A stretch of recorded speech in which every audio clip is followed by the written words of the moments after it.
going on, guys? Welcome back to a brand new episode of Hot Gamers Only, the show where we talk about all the hot topics in gaming. I'm your host, Ethan. I'm joined by, once again, the co-host with the co-most. It's Hunter. Hey, Hunter. Hello.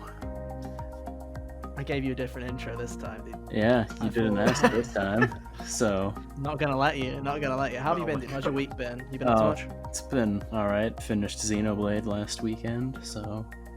That's nice. We've been on that grind. Yeah. 60-hour game. We're talking about it, yeah, did we speedrun? We're speedrunners. Yeah. We're speedrunners. Yeah, I'm also joined by the Weeb Wonder himself. It's Kyle. Hey, Kyle. How's it going? I'm doing all right, doing all right. It's been an interesting week. We're recording this a bit late, but hey, yeah. we'll get there eventually. And finally, rounding off our little group today, it is the Scottish Smasher himself. It's Jack. Hey, Jack. How you doing? I'm absolutely amazing. Nice, good to hear. There you go. That was a smooth intro. I'm not used to coming out with the intro, so yeah, very swell, dude. Very swell. This is Hot Gamers there Only, we go. Where we come to you usually every Monday. This time on a Tuesday to talk about everything hot in the world of gaming. This week, PS5 Event plus Clubhouse Games first impressions, because we all ended up buying Clubhouse Games. Thanks, Ethan. The things it wasn't me, it was Tycoon. Say thank I was you. The one who Sam. pointed out that it might have it, actually. Fine then. Thank you, Hunter. And then if so, we've got some. We might go into some other stuff as well if we have time. But yeah, that's the plan for this show. A bit of housekeeping. At some point within the next week or so, we will have our Xenoblade spoiler cast up on YouTube and on podcast services. We've all finished the game now. And when I say all, I mean Hunter, myself, and Kyle, who's already played it 16 million times. This is my fifth playthrough. Shut up. Close enough. So that'll be coming live to you at some point. Go play P5 again. Come now. Bitch. You two should race to see who can get to 100 playthroughs of their respective game first. I feel like Kyle has an advantage. Yeah, Kyle has the advantage that I don't think it's going to happen. So yeah, we'll have probably a bonus episode of Xenoblade spoiler cast coming up before next Monday. And then we'll see what's happening next Monday. We're supposed to be doing Last of Us First Impressions, but Hunter's order might have got delayed a bit, so we'll see what happens. It feels bad, man. Yeah, dude, you're not gonna be able to play it without getting spoiled, because I'm gonna send spoilers to you straight away. Oh man, you already Spoiler know. alert! Oh there man. are zombies, dude. Oh. Spoiler alert. But yeah, let's get into things. We've spoken long enough. Let's get into the PS5 event, because that's something that happened this week. And hey, if you haven't seen it, then we have a reaction up on youtube.com that you can go and watch our reactions for.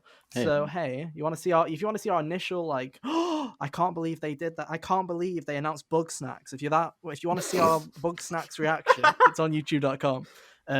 Or you can just go to bit.ly/thegiggers. We have a URL now. You can work around. We'll get around that system somehow. We moved up. So yeah, if you want to see our actual reactions, hey, they're up there. But we're gonna give a bit of it's been like a couple of days now. It's been 5 days, 4 days, and a set amount of days. We've had enough time to allow the hype to leave, or for Kyle whatever Kyle was feeling to leave his body. But what does that mean? Oh, we know he did. I don't think Spider-Man. Well, to be fair, Spider-Man's pretty cool, but I don't know. It'll be interesting. I'm sure. Let's talk. Happy about just because I was quiet during the direct doesn't mean I'm not hyped. Yeah. Okay. Well, we'll see. We're gonna go in detail. We're gonna talk about the stuff that we like and forget about the stuff that we didn't care about. Hell yeah. So let's start with you, Hunter. What's the first thing that you want to talk about? Here, I'll shoot off one that I'm probably the only one who's gonna say to start with. Ghostwire Tokyo looks really cool. Ooh, that's a good idea, because I did not even think about Ghostwire at all. So yeah. Yeah, it's got a bunch of weird, surreal-looking monsters mixed with a kind of cool first-person, almost Bioshocky in the way it looks like it's gonna play. Like first-person, got special powers and all that, but you're in a very kind of surreal and atmospheric-looking environment. I like the vibe it's going. Mikami is in charge. Mikami seems to be in charge of it, so atmosphere will come naturally to that game, I'm sure. There's a finger gun move, so I need to play that game. Yeah. It was. I was like, oh, finger guns. Yeah, that's pretty cool. They really liked the fire effect in that trailer. They really liked that they fire. did. Yeah. It was interesting. It wasn't what I was expecting from Ghostwire. When Ghostwire was first announced last year, E3, Bethesda, Yeah. I was like, hey, this looks cool, but it 100% feels like it's going to be a straight up horror game to me. I was like, oh, okay. Probably. And then when I saw this, I'm like, it's horror inspired, but I wouldn't necessarily call it a horror game. It seems Yeah, like it's got like prioritizing action more. Yeah, it's got like spooky influences in its vibe, not necessarily like horror, which is all right because they did The Evil Within 1 and 2, Tango Gameworks that is, and I can imagine they want a break from just straight up horror after doing those two. Maybe refresh the juices a little bit. Yeah, but no, I it's one of those games where I'm more interested in it now that I've seen it because it's more action oriented, but it's also one of those things where it's like, I don't know if the overall appeal of that game has either gone up or down, because I feel like a lot of people were expecting that to just be a straight up horror game. Yeah, and I've heard mixed things. It's interesting. I thought it looked great, but some people think otherwise. But no, it looks cool. Jack, go on. Tell us something that you thought was cool. Resident Evil 8 was kind of interesting to me. I liked how it just had that kind of vibe of like a mix of Resident Evil 4 and 7 to me when I was watching it. Yeah. So definitely something I'm interested in, especially because Resident Evil 4 is probably it's really one of the only Resident Evils I've properly played. it's a good one. Yeah, so really just looking forward to that. I also loved how they revealed what it was. All of the village, yeah. And then the flash to show 8 in Roman numerals. They did that trickery with the reveal trailer for 7 too. It was like, oh my god, it's not Resident Evil. It's not Resident Evil. And I was like, no, definitely still is. Watch. I knew it when I saw the Umbrella logo. Yeah. I didn't notice the Umbrella logo, but I had a feeling it was Resident Evil. And then when they did the whole village thing, I was literally, I didn't say it, but I was like, yeah, wait for it. It's Resident Evil. They're doing the same thing they pulled with 7. Yeah. Right. They bring a word up and then they're like, haha, we hid the Roman numeral in the word. We did it. Haha. Yeah, I had already heard Village is like the title for that. To be fair to this trailer, it looks more interesting than like any of the marketing I saw for 7. It caught my interest more. The only thing 7 had going for it as far as the trailers was it had a cool song. But yeah, so I'm interested in this. I might go back and play 7 before 8 comes out. You'll never catch me playing a Resident Evil game, but it did look cool. You were shitting yourself when you were watching it. Pardon? Yeah, because I was like, well, the thing is I knew very early on, I was just like, oh, this feels Resident Evil, right? It very much feels Resident Evil 7. It wasn't a scary trailer. It wasn't at all, right? Nah. But the thing is, I remember the Resident Evil 7 reveal trailer that they did at E3, and I fucking despised that trailer because I was like, oh my god, that is terrifying. And then, so I was just like, oh, it's Resident Evil, but I just kind of slouch in my chair and think about looking at it as little of it as possible. But no, it was interesting looking back at it. Resident Evil's been on like kind of like a high streak right now where they're very much Capcom's been really trying with that series, and I mean they are releasing it on a yearly basis, so I feel like at some point they need to either take a break or their luck might run out. But yeah, I do still think they should chill out a little bit, but we got Resident Evil 2 does not seem to be the Capcom way. Back to back. You had 7 as well. 7 was the year before too. Yeah. Oh yeah. Well, you literally had 3 Resident. 7 came out in 2017, or oh yeah, it's actually was it early? Like, was it 2017, 2019, 2020? Okay, yeah, so they did have a break between those two. January 2017. This will be the 3rd one in a row, which is interesting. We'll see how it goes. Potentially the 3rd of 4 if Resident Evil 4 has a quick turnaround. Will it though? That's the question. I don't know. Depends how much they're gonna try and change it. We'll see. Kyle, what struck your eye? Kina was looking really good. Yes. I was really into this trailer, honestly. Yeah, the trailer made it look really, really fun. And it's just like so pretty. The combat looks super interesting. Yeah. I believe the word I said to describe it during the reaction was cozy. Mm-hmm. Yeah. Yeah, it very much, the art style really drew me in. And it's not surprising that I think one of the things that came out afterwards was that the people that are working on it's a team that were primarily movie animators, like from the animation industry, coming to make a game. Yeah. And that doesn't surprise me from just watching the trailer and watching the animation. I'm like, that doesn't surprise me in the slightest. That makes a lot of sense. And it seems like there's a decent amount of gameplay to go behind that too, so that's good. Yeah. It looks fun. It very much gives me Breath of the Wild vibes. But hey, that's not a bad thing. That's not a bad thing. It's not a bad thing at all. It looks really good, and I hope it plays really good. And I don't remember the release date on that, but was it 2021? I don't know. Let me look quickly. I don't think I had a revealed date.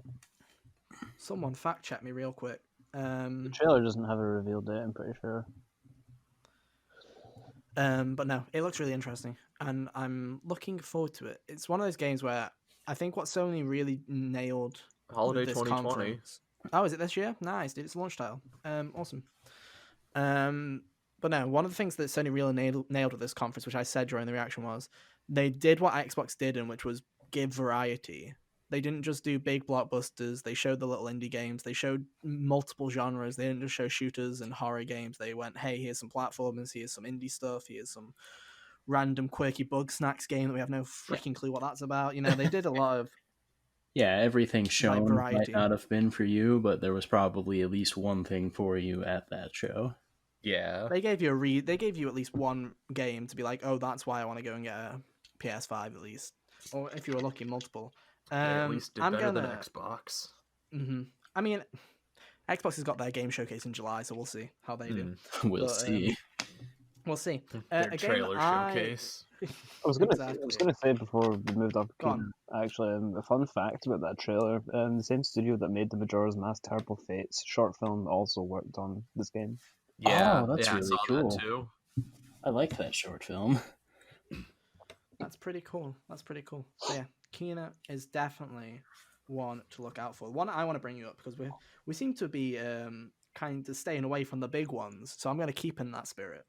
And one that I really vibed with me, which, trust me, I know Kyle will not have vibed with this one at all, but Deathloop by Arcane was one trailer that game, I had no interest in that game when they showed it last year, but the trailer that they showed this year really sold that game to me. I wasn't a huge fan of Dishonored. Like, I played a bit of it, and I'm like, hey, it's cool, but it's not really for me. But the whole idea of having 8 targets you have to kill in a certain amount of time, and you have to perfect it, and if you die, it restarts the loop, sounds like a really fun game. It just, it really, I loved the movie aesthetic of it. I loved the visuals. I love the idea of, similar to the asymmetrical multiplayer in Watch Dogs in this game, someone else can invade your game and play the other assassin, hunting you down if you want to, which is an option, which I think is really cool. That game went from me not even really remembering that it showed up last year to, okay, I actually really want to buy it now. And it's a launch title. It's going to be there this holiday, so.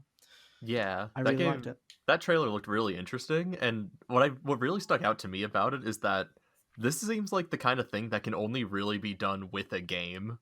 Oh yeah, like, this isn't something you could do in like a book or a show or a movie, but like video game is like the only medium this can happen in, and do it well.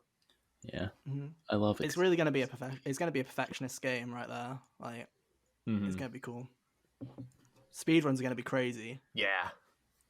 I feel like it's going to be one of those funny things where it's like, I wonder if I get good at this game, how long is the game actually? Like, can you do it? Can you get to a point where, you've beaten it in 20 minutes because you've perfected it? But it literally is like, it'll be interesting. It very much did catch my eye, and they're a really good studio that are making it, so I have faith in them to bring out something good. Next up, let's talk about some of the other smaller titles as well. One that I really wanted to bring up, because it's been getting some mixed reactions online, but I thought, hey, let's bring it to the table. Sackboy, whatever it's called, Sackboy's Big Adventure, is it? Oh, Mario 3D World. Yeah. Mario 3D World. What was everyone's impression of Mario 3D World? Very underrated game. Cool. Now what about Sackboy?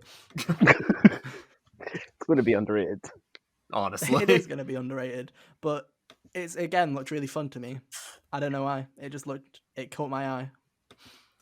I don't know what it is about it, but it doesn't look like a PS5 game. That was probably the game that wasn't an indie game the most. That was like, this looks like it was ported from PS4. Like, this doesn't scream PS5 to me. Right. But the gameplay looks really fun, and the fact that it's 4-player co-op also looks pretty cool. Do we know if it has online co-op or no? I would Don't know yet. So. Okay. But Little Big Planet did have online co-op, so you'd assume so. Because I honestly feel like that game's either gonna live or die by its co-op. Yeah, kind of like Mario 3D World. Yeah, exactly. It looks interesting. And then we also had Astro's Playroom, which if Sam was here, I'm sure Sam would be screaming about Astro's Playroom. Mm-hmm. But a fun thing to consider, it's a launch title, but not only that, it is preloaded on every PS5, so you get that for free. Yeah. Oh man. And it looked really fun. Astro Bot Rescue Mission, whatever the VR game is like, it's one of those VR games where I'm like, oh, it's that and Beat Saber, the two games. I'm like, oh, I really want a VR headset eventually so I can play those. So having more Astro Bot to show off the dual sense controllers capabilities is pretty cool. I like Always it. Good. And you were saying it earlier, or a few days ago, how Sony's kind of like probably trying to push Astrobot for their mascot. Yeah. Got like the same kind of color scheme as the PS5. Yeah, same. He looks like the controller. Yeah. Like the colors and stuff. I didn't even realize that. Yeah, he does look like the controller. That's cool. But they've been wanting to make a mascot for a while, and I find it funny that they're really trying hard with Astro. But they kind of hit the well dry at like the PS4 as far as like family friendly mascots. 3 had Sackboy, but that wasn't like super. That wasn't as big as it could have been. And then 4, it was like, if you talk about recognizable characters from the PS4, you've got Aloy and Kratos and not like Knack. Things that would. Knack is. I think he's ironically become the face of PS4 in a way. To the point where, yeah, if you're actually like, people always joke about Knack. Like, it's got to a point now where it's in the gaming culture enough for people to go Knack 3 and actually expect Knack 3, even though both Knack games were not received very well. People just still hope that he survives because Knack is Knack, And hey, maybe he'll show up again one day. Salute to Knack. I hope not. He will be missed. No. He will be missed. Does anyone else have any other smaller games that I haven't mentioned before we touch upon the big 3, as I like to call them? I could talk about Oddworld Soulstorm, probably. Oh, go for it.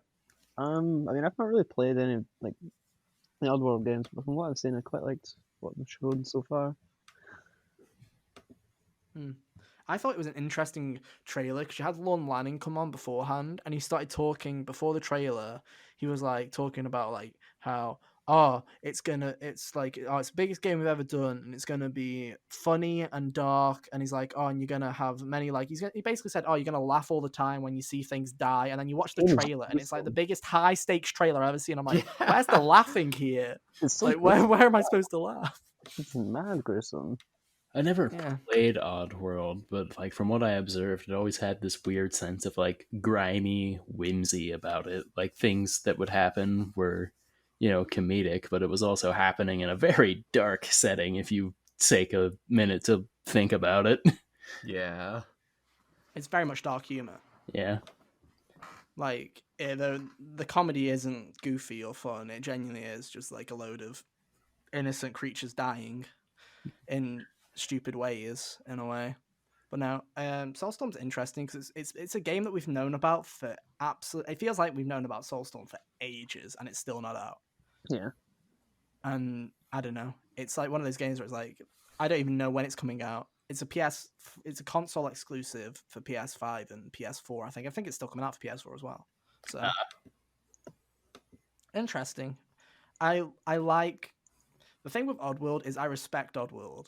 Like, I respect that Lon Lanning has put like nearly 3 decades of his life into this idea of a world and this quote-unquote quintology of games that he's always wanted to make, right? And he's still going at it. Yeah. And I respect him madly that he's still trying to make this happen, and people really love it. So you got to give it respect. Anything else? Returnal looked cool. Returnal. Let's talk about Returnal. Go on, Hunter. What do you think? Well, it's just an interesting evolution of the Housemarque games they were like twin stick shooters, all of them before that, and now it seems like they've evolved into like a third person shooter, but retaining very much the overwhelming you with projectiles kind of thing. Yeah, it's interesting. It's one of those ones that off the basis of my head, I'm not gonna lie, I don't remember it that much. Yeah, I don't remember it either. We'll have to. Well, I'm gonna have to go and check that one out again because I kind of missed it. I'm just gonna give a shout out. I mentioned it earlier, but I will jokingly say that Snax was interesting enough of a game for me to remember Snax as a game. That trailer was bizarre. A lot of people talk about it. I have no idea what Snax is still. It was made by the guys who made Octodad, so it is the Octodad people, which is what made me even more excited for it, to be honest, because I love Octodad. Deadliest Catch is one of those stupid games that I've owned it on like multiple consoles. Like I played it on PC back in the day, and then every time it goes super cheap, I bought it on, I think it was either a Plus game or I bought it on PS4, and then I own the Switch version as well, where it's just one of those games where it's like it's really stupid fun and it's goofy as hell, and I respect it a lot. And Snax, I don't know what it is. They didn't really say what kind of a game it is, but fair play. It's extremely, extremely weird. So it was weird enough to remember. Let's talk about the big three then. Which one do you want to talk about first? Which one of these big three do we want? Because in my part, you've got the one that is the early system seller, right? You've got the obvious early system seller, which is a very smart move from Sony. You've got the one that I think shows the PS5 off the best, and then you have GTA 5. Yeah, GTA 5 for the PS5. Oh yeah. So and then you also have the hint at the future, which is the end game. Which one do you want to talk about? Let's roll the dice. Let's talk about Spider-Man. Spider-Man opened the show. Let's talk about Spidey. What did everyone think? Did anyone expect, one, for them to do Spider-Man this soon? Two, did you think that it would be a Miles Morales game? And three, did you really expect it to be a launch title as well? Those are the three questions. I'll throw it to the room. No to all of them. Yeah. But I mean, I don't really know much about Miles Morales, but yeah. He's a cool ass character. It really caught my interest a lot more than Spider-Man PS4 did. I haven't played Spider-Man PS4 yet. It's a really good game. The Miles Morales Spider-Man really caught my eye. I love Into the Spider-Verse. That's like one of my favorite movies of all time. So I'm really looking forward to this.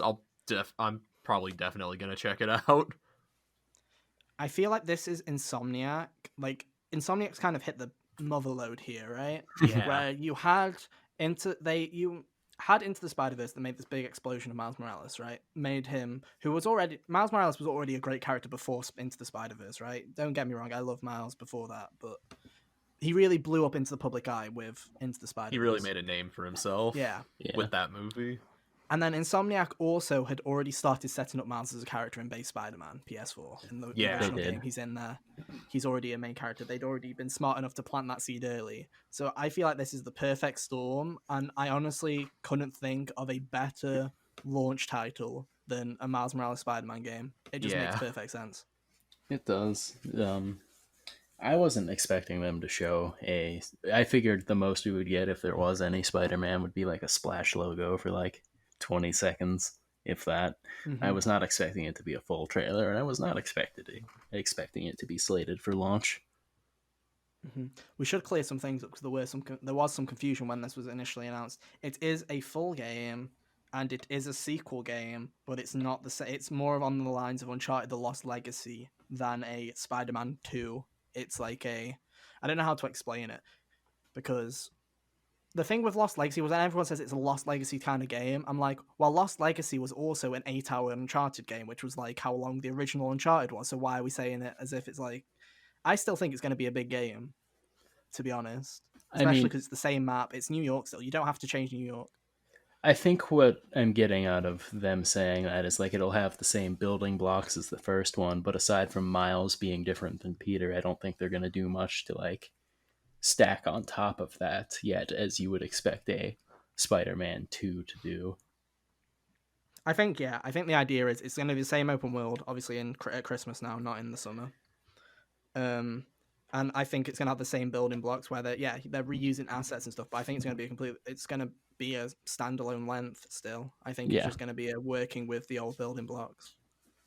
And it should be fun. And if they've learned anything from the criticisms of the side quests in the first game, then I'm expecting it to be great. No screwball, please.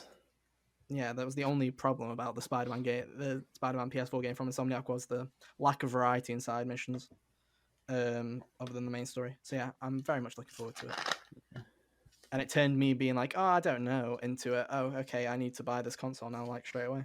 So that's that. Let's talk about the game that I think showed off the PS4 the best, which is Ratchet and Clank Rift Apart. The PS5. This was, and if you for the PS5, if you were to tell me, hey, your game of the show wouldn't be, in terms from a technical standpoint, wouldn't be Horizon, wouldn't be Spider-Man, but it'd be the new Ratchet and Clank game, I'd think you're crazy. It had so many particles. But that Ratchet and Clank game showed everything that you'd want from an next-gen game. Those rifts, that rift sequence where it's going from world to world instantly, Zero like in loads. a couple of seconds with zero loads, it's incredible. Like, honestly, Insomniac smashed that idea, and I just can't wait to play it. Yo, anyone gonna? For whatever reason, I thought someone else was gonna start talking first, so I just waited. Yeah, but yeah, it looks really cool. I really enjoyed the 2016 Ratchet game. That's the only one I've played so far, but I liked it a lot. It made me long for another 3D platformer because, you know, the PS4 generation seemed devoid of that up until then. And then, so yeah, the fact that they're platformers this time around. Yeah, they showed off a lot. It seems like we're back in a renaissance in a way. We are back in a renaissance where I feel like, ironically, it kind of started when Crash was announced as back, where we had 2017 where you had Odyssey and then you had the Insane trilogy, and then the year after that Spyro came back, and then you also had a load of you had all the indie platforms in the meantime as well, like I had in time, which was great. Celeste. And then now you just got Celeste. You've just got consistently a load of great platforms coming out now, which is nice to see. Yeah, it's nice. But anyway, back to Ratchet and Clank real quick. Ratchet and Clank, the new one looks really cool. It looks like it has even more stuff as far as everything I liked from the first one. That sprinkler weapon looked real fun.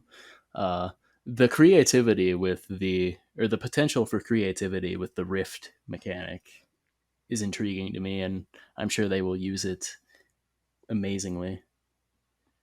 You already know that there's going to be some crazy final boss with that game where you're going to have like worlds colliding and it throwing you from world to world and stuff like that. You know, something crazy is going to come from that. Really even expect from a Ratchet game. Mm-hmm. That's the thing, is that's what this game really showed what PS Next Gen is, with the no loads and with the.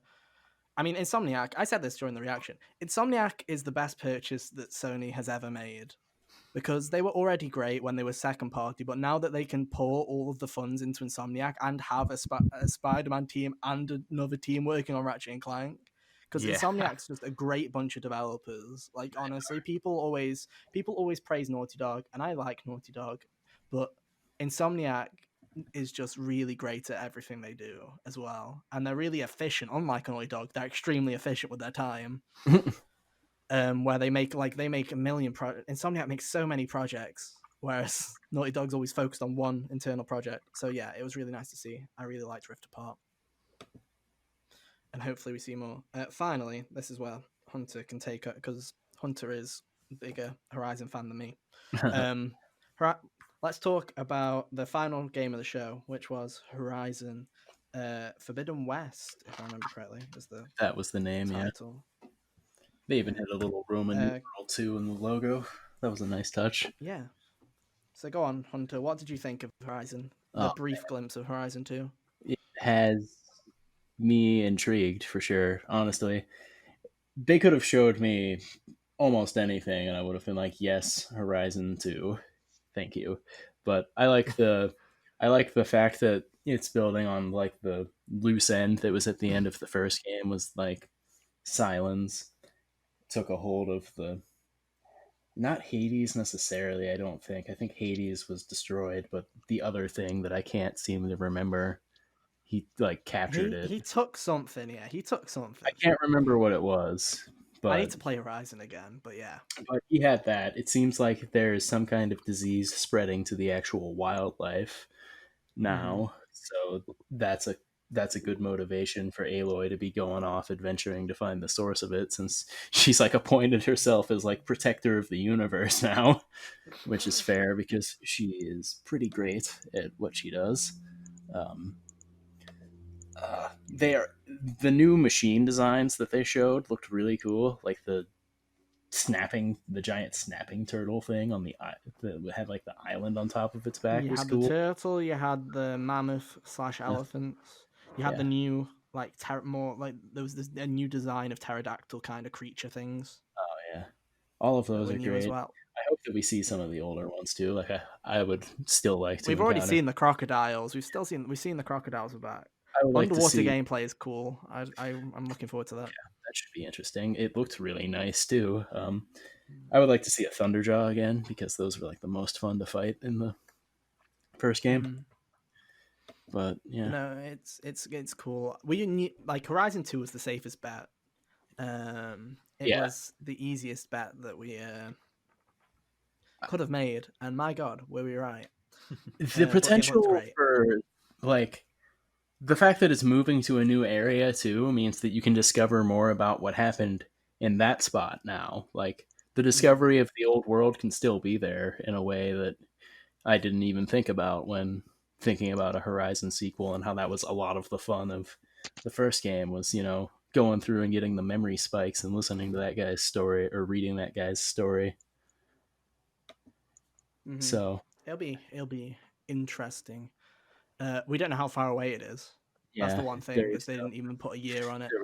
There was no date at all, but I imagine it will be sooner than later. Probably.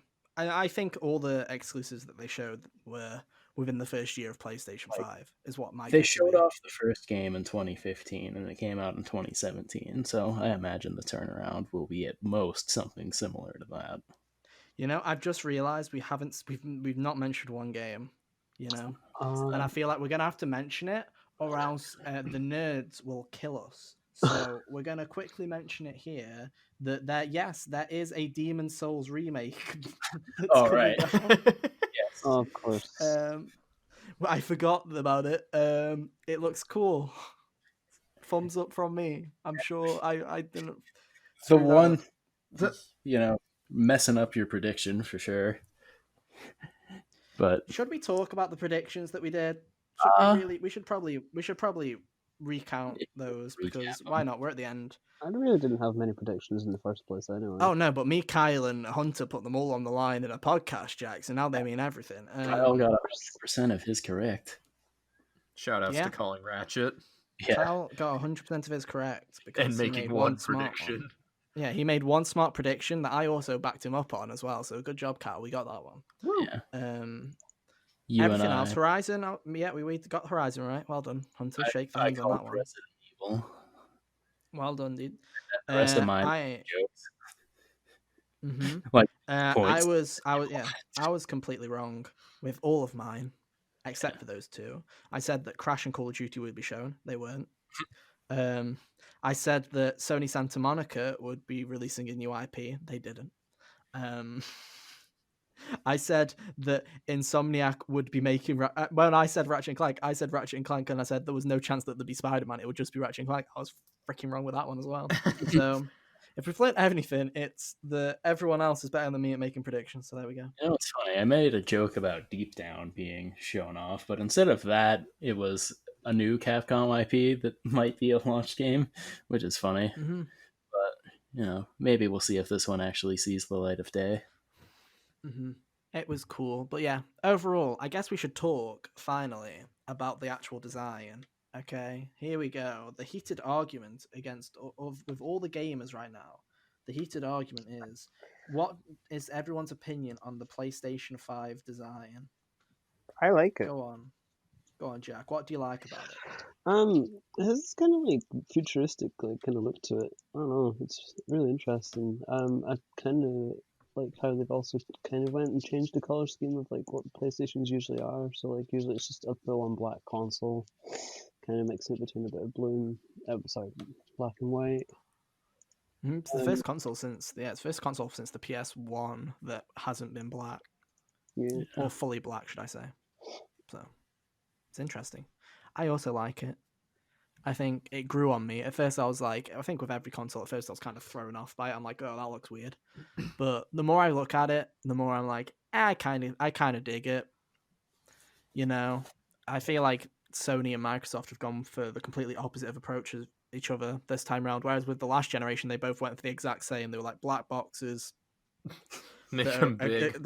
They're exactly this big and look like this, and that was the Xbox One and the PS4. A lot of people I saw on Twitter were like complaining, saying, "I don't want this in my living room. It's going to look so jarring and stuff." It's like the game console, like. The thing is, I heard negative things on Twitter, but then looking at YouTube and looking at actual comments in general, it's been a lot more positive than I thought it would be. Yeah. For example, the PS5 design reveal is the most liked YouTube video on PlayStation's account. Oh wow. Might just be happy they finally saw the thing. Probably.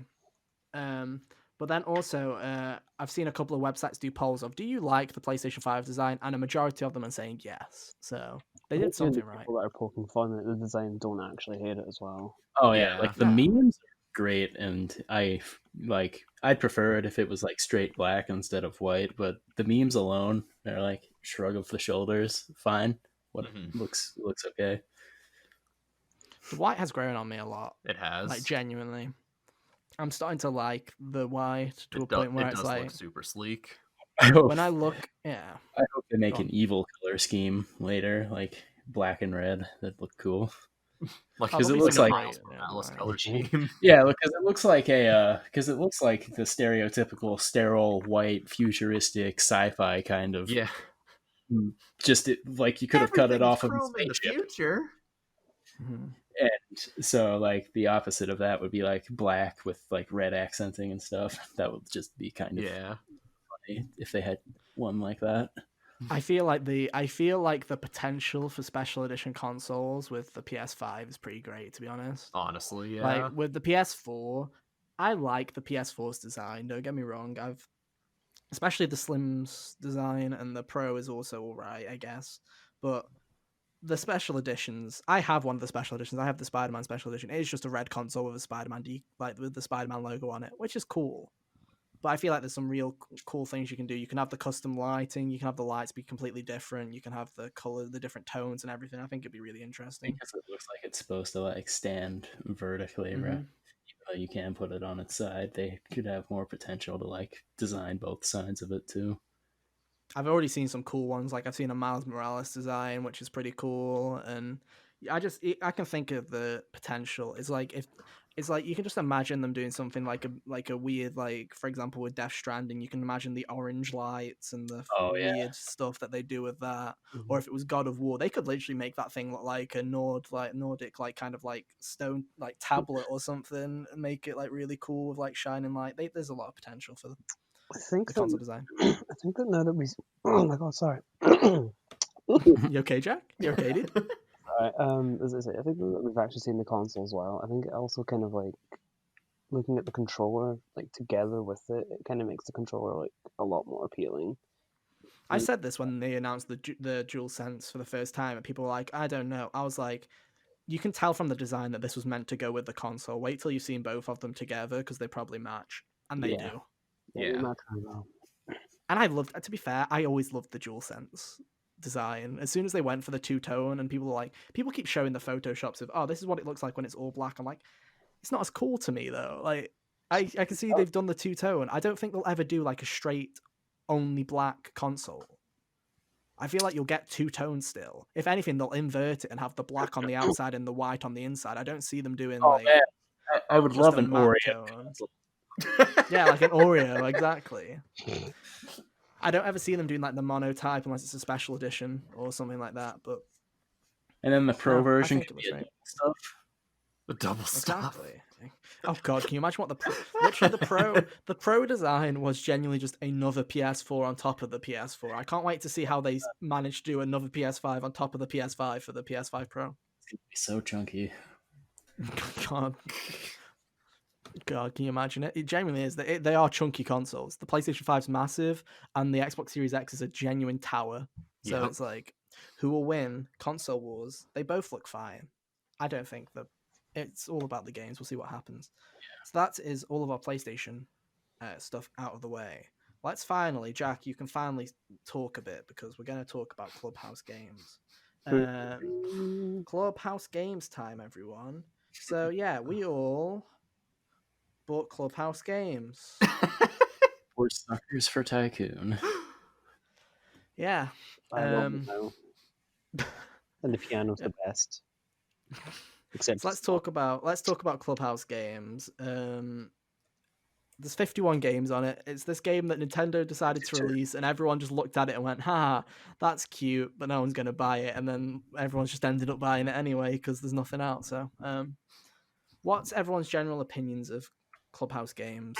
Well, so like I actually played the original like 42 Clubhouse Games on the DS, and when I first saw the trailer for the game, I was initially thinking like, this is really kind of cool. I hope like it kind of translates really well to the Switch, because like obviously losing touch screen controls means there's going to be a lot of changes to games, and they're going to have to get rid of some, add some new games in.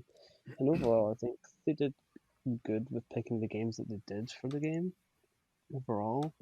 However, at the same time, I feel like some of the games are just, how do I describe it? Just kind of Throwaway. Filler. It's filler, yeah. Toy boxing. Yeah, some of the games don't feel as fleshed out as some of the others. Some of them are garbage, like straight out. Baseball's garbage. Yeah. Toys and soccer's whatever. Mm-hmm. It's an interesting package because my favorite part was when we did load it up and we all got on a 4-player lobby, and then we genuinely just saw, oh, this is called 51 Clubhouse Games. Yet there's like about You can play 8 like of them 9 that I of can them. play.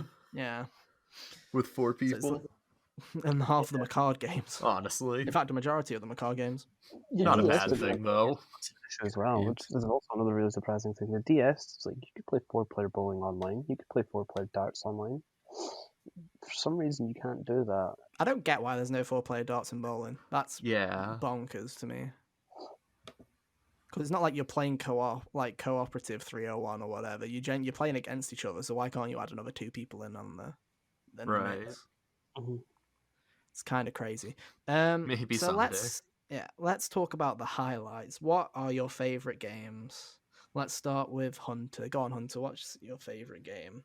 Well, the reason that we all got it was for President, and or as we know it, Tycoon, and I got it. Mhm.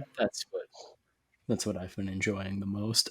Even outside of playing with you guys, I'll load up a game here and there, which is something I'm normally not motivated to do with online games, is play with people I don't know. Mhm. How is that, by the way? It's fun. The matchmaking? It's a lot of times I find myself getting in more often than not, it will be like 3 people plus a computer. But they just kind of slot the computer in, and yeah. But it all depends on who wants to play what. Something I realized was that if you queue for like a 4-person game and then like a 2-person game, you're clearly going to get the 2-person game every time, because it like lets you queue for like 3 different things if you want. So Interesting. So yeah, because it'll take less time to get one other person to play with you, you're always gonna don't queue for checkers and Tycoon at the same time if you want to play Tycoon more. You know? Mm-hmm. Yeah. Yeah. I get you. Yeah, Tycoon's the one game that eventually, once I get around to writing this Persona 5 Royal review, lol. If I say it on the podcast, it comes true, guys. I swear. No, you have to now. I have It's to on now. recording. I've said that I'm writing it, quote unquote. But no, one of the things is the shining things from that, ironically, was the inclusion of this card game called Tycoon, which then I taught all of you guys. And then it was included on this collection, which just made it super easy to play. And it really is a highlight of the collection. All the card games are really good. It's really good. Yeah. Like, if you don't have a PC and you don't have like tabletop, and you don't want to use like Tabletop Simulator, which can be tedious at times, it's a really good substitute for that. Yeah. Yeah, A lot of the card it's games really are really quick pick up and play games. It's really straight to the point on how to, like, in the tutorials that they give you in the game, whilst they're a bit interesting, the voice acting's a bit cringe, and most of the time they're Yeah. showing off. The actual in-game tutorials explain well enough, unless it's something like backgammon. I don't even want to touch that. But I honestly maybe am going to load that up at some point so I can maybe understand what it is. I've never known what Good luck. backgammon was. Besides, Dude, that's how I feel about Yahtzee. I don't know what Yahtzee is I either. don't know what either. Yahtzee is. I had a Dice friend in in a college cup. who was super into Yahtzee. He had like a game on his phone, and he tried explaining it to me, and it just went over my head. I didn't get it at all. Mhm. No dice. No dice. like, I I had no idea to play Tycoon, but like after 2 games, I already got the idea of it. Yeah. Yeah, it's easy to pick up. It's easy enough to play. It's easy enough. It's good. I like it. I want to give a shout out to Last Card, which is basically Uno on drugs. Uno on speed. Yeah. It genuinely, I genuinely like Last Card in a way more than Uno, just because of how stupid it is. Yeah. Like, honestly, it's honestly like the most like intoxicating thing ever. Dude. Like, genuinely, the fact that you can stack +3s to oblivion, and Yeah. Helps that every time you play, you seem to just scream something until you lose all your cards. Exactly. You just make enemies in that game and you just target people. That's basically it. Honestly, It's not right. I think I do like Last Card more than Uno, just because there's no wild draw 4. That card Yeah. just ruins Uno. Straight up. Mhm. And it's very quick. Like, if Yeah. you can't move it, it just puts the card in your hand and moves along. You know, it's not. Yeah. You don't have to press a button to draw the card. It just carries on it's not there to playing. waste your The time. actual UI of this game is really good, and how it all controls as well. Yeah. Yeah, and you have to play as well, which I like. You can't. There's no hiding cards and just drawing. You literally have to be as toxic as possible. It's pretty great. Yeah. The game has a really nice charm to it, but hmm at the same time, it lost a bit of its charm from the DS version. But obviously, it's not the same people that developed this game, so some things were obviously not going to be the same. But overall, it's a really cute kind of game. Like, it's comfy for sure. I want to shout out a couple more games. Darts is great. Darts is so fun. Shout outs to Darts, where we have genuinely, not even ironically now, gonna have a fucking darts category in our Game of the Year showing this year, because there's already been 3 games with darts mini games, so can't wait to review all those. But no, darts is great. It works as you want it to. It's pretty snazzy, if not a bit broken. Yeah. It can be a bit busted. Once you figure out where to aim, it's over. Yeah. But other than that, it's quite fun. I really like it. Have you got any other games that you want to shout out, Kyle? You got one? Chess is fun. Bowling's fun. Checkers is fun. Connect 4 is good. Air hockey was fun. Air hockey is so fun. It's so silly. It's so good. It is. Yeah, I like air hockey. Pool and then billiards is also good. Yeah. Kind of a letdown in a way. I don't I know what can't it is. tap the thing at all. I've only ever blasted Have you played it. like actual like UK billiards though, Jack? Because that's an option which I didn't know was in there. Is it? Yeah, you can play like actual Spots and Stripes. Oh, I didn't know that. Yeah, I think it's in I think there. the only thing I don't like about billiards is that you have to play with someone else. You can't just play by yourself. But that's a small. The thing small that I nitpick. hate is in Spots and Stripes, or I think it's called in the game 9-ball or whatever. It's having 8-ball or 9-ball. 8-ball. I don't remember. It's 8-ball. The one thing I don't like is usually the rule in 8-ball is you start and then it's whichever type you land in a hole first is yours, right? So Yeah. if you I don't know what the correct term for starting the game of billiards is, Break. but right, if you break. Yeah, if you break in and you automatically like get a spot, you automatically have got a spot, like a spot ball in your spots. Whereas in this game, it gives you a spots or a stripe. So I was playing half a game with Kyle, thinking, oh hey, I knocked a spot in first. I'm obviously spots now. And then when I looked at the top, I'm like, no, I'm stripes, and I've just given Kyle like 2 balls really freely. And like, Good job, Kyle. Hell Master yeah. manipulator. Don't So worry, that's, I still lost that game. yeah, I that's hit the 8 still ball in the wrong pocket. Oh, yeah, no. the insta win. It was really satisfying, I swear.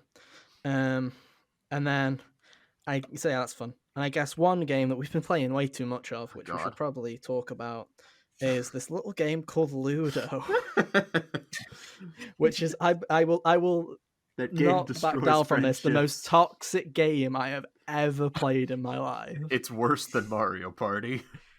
It is the most toxic thing ever.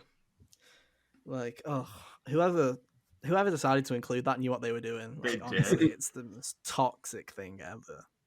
Like I've had games where you just stop, you don't roll any, you roll nothing but 6s, and there's some games where I genuinely roll nothing but 1s and 2s, and I'm just crying in the corner. Yep. No.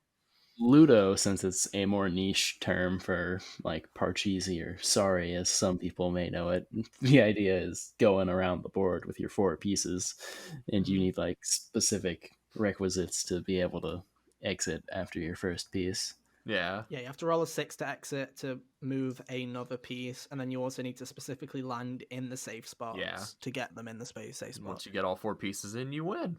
It's that It's the easy. most toxic thing ever. Easier said than done, because you can knock people back to their home bases and all of that good stuff. And I just want to give a shout out to Sam for being the most toxic player of that game that I've ever met in my life. He rolls so He many honestly is a 6s. murderer. He rolls too many 6s, and he's a murderer. He will literally kill every single person on the board. Whereas me, Kyle, and Hunter, when we play, we kind of have a conscience where we'll see that, oh, we rolled a 3, and we could very easily kill someone. I'm like, oh, I could kill Hunter here, but I'm going to move my other piece because I'm being nice. Whereas Sam is literally just destroy, die. Like, no, it's not good. All your It pieces, really isn't all good. your progress belong to me. Yeah. No.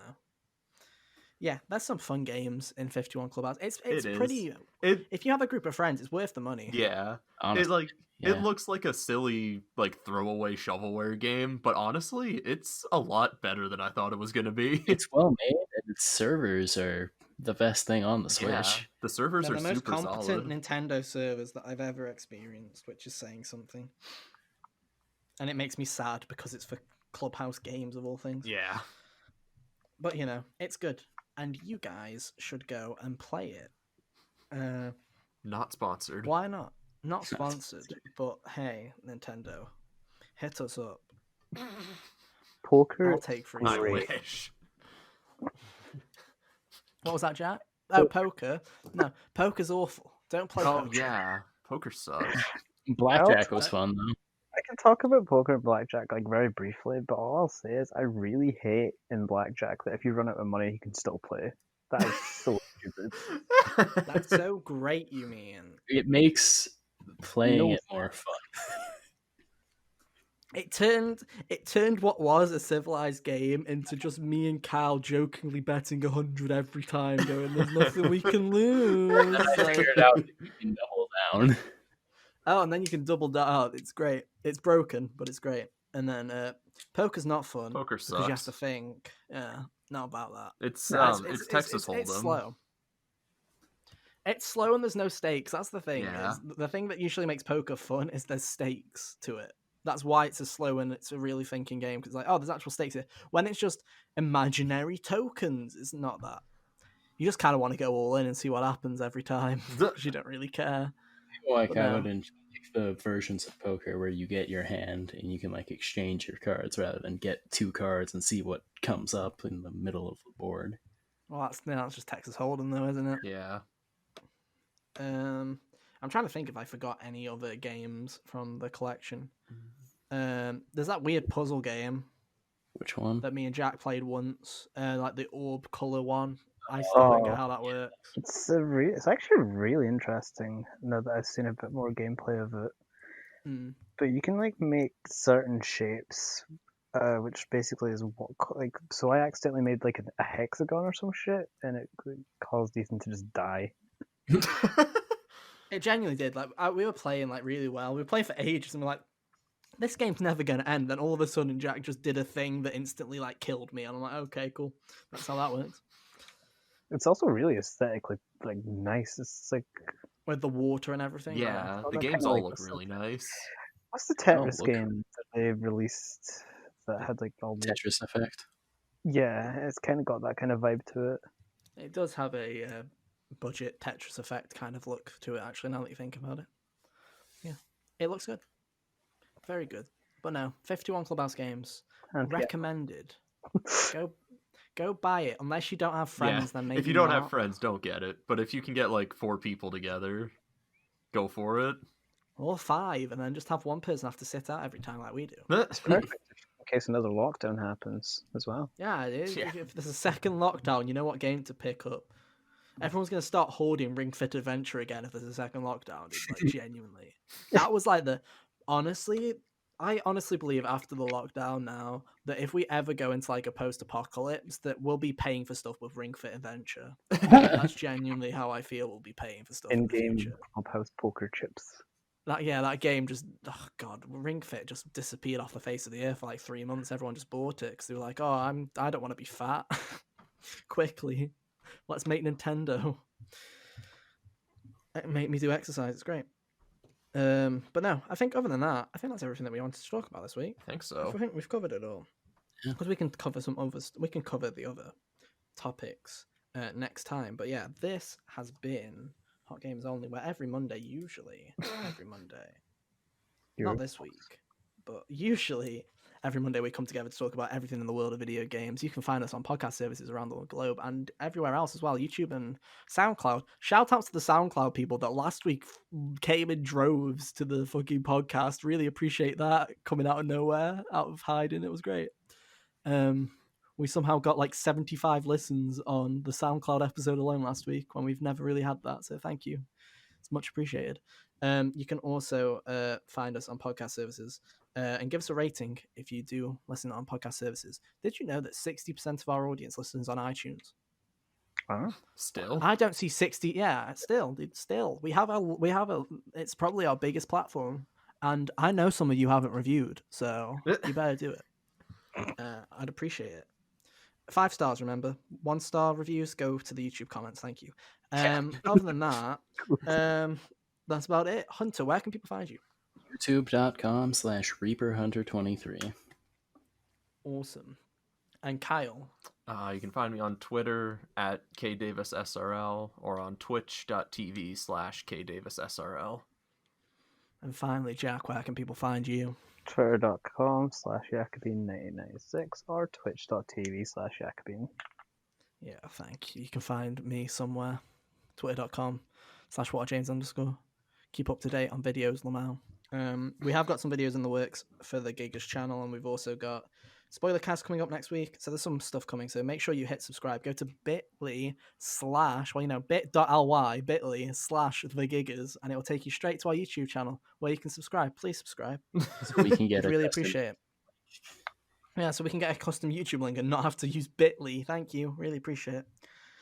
But other than that, that's been our show. So yeah, thank you all so much for listening. We'll be back next week with probably Last of Us 2 first impressions, if Hunter gets his copy. And if not, then you'll just be hearing me cry about how it made me shit myself. You laugh, being like, I can't wait. It's going to be really interesting. And just reading the reviews of that game made me go, oh, wow, this game's going to break me. But oh, well, we'll take one for the team, dude. Take one for the podcast.